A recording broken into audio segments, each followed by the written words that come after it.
Okay, Assalamualaikum warahmatullahi wabarakatuh. My name is Muhammad Rizwan Al-Munawarah bin Muhammad Saiful, and for today I will demonstrate to you guys how to change your lubricant oil. Firstly, you need this. In Malay we call it spana. Okay, first you guys need to find the screw underneath your engine. Okay, so now the oil has been drained, and right now we will wait until the oil will be drained fully drained. For the better result, you guys need to open the engine cap.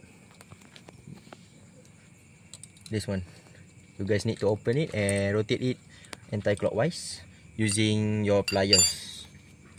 This item, we open it for apa? Kedai banting dekat. We open it because we need the airflow going through the engine. Make sure the oil has been drained fully, and take the spring and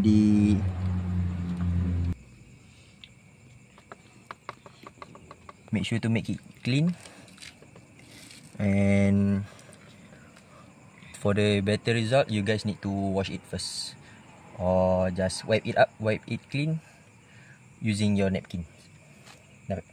Okay, so now the oil has been drained.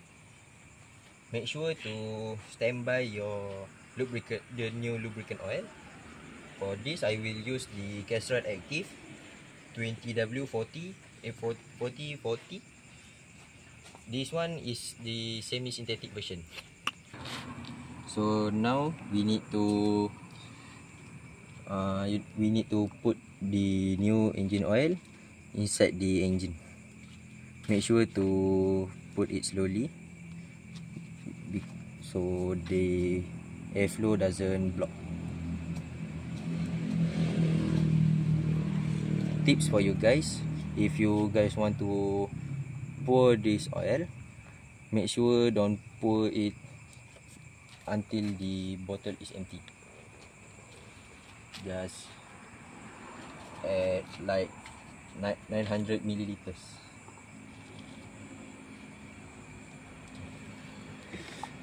So now the oil has been poured. Close it. Make sure not to close it too tightly because we want to measure the oil inside the engine. See the indicator. If the oil has over the indicator, that means our oil is perfectly poor. So now close back the lid, tighten it using your pliers, and done. So now we have already put our newer lubricant oil in our engine, so we need to run the engine first.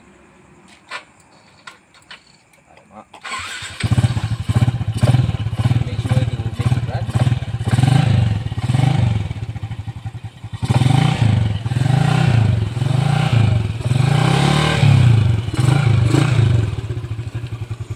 Run it for a little while to make sure the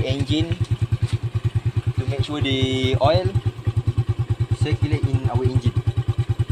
Okay, now that we have